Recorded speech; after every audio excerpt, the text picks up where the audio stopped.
என்னோடய ப்ரெக்னென்சி ஜேர்னியை சிம்பிளாக சொல்லணும்னா, ப்ரெக்னென்சியில் காம்ப்ளிகேஷன் கிடையாது, மொத்த ப்ரெக்னென்சியுமே காம்ப்ளிகேஷனாக இருந்துச்சு அப்படின்னு தான் சொல்லணும். நான் எக்ஸ்பெக்ட் பண்ணவே இல்லை. இந்த டே மட்டும் தான் நான் என்னோடய ப்ரெக்னென்சி ஜேர்னியில் ரொம்ப சந்தோஷமாக இருந்தனால, அதுக்கு நெக்ஸ்ட் டேவே வந்து 5th மந்த் அனாமலி ஸ்கேன் இருந்துச்சு. அங்கே வந்து பாப்பாவுக்கு வந்து தலையில் நீர்க்கட்டி இருக்குதுன்னு சொல்லிட்டாங்க.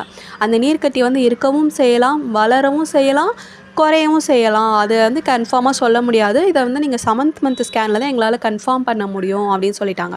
அந்த 5th மந்த் ஸ்கேன்லேருந்து 7th மந்த் வரைக்குமே நாங்கள் ஒரு பதட்டத்துலேயும் பயத்தோடவே சுற்றிட்டு இருந்தேன். பார்த்து ஒரு மாதிரி ஸ்ட்ரெஸ்லேயே தான் இருந்தேன். மேபி இதுவே வந்து எனக்கு பிபி வர்றதுக்கு மெயின் ரீசனாக இருந்திருக்கலாம்.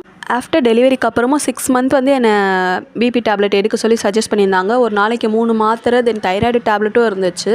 ஆனால் எனக்கு டேப்லெட் எடுத்தால் வந்து பிலோ 100 அந்த மாதிரி லோ பிபி ஆகிடுது. டேப்லெட் போடலைன்னா அப்படின்னா 140, 156 அந்த ரேஞ்சில் இருந்துச்சு. இது வந்து என்னுடைய பிபி ரீடிங் டெய்லியும் நான்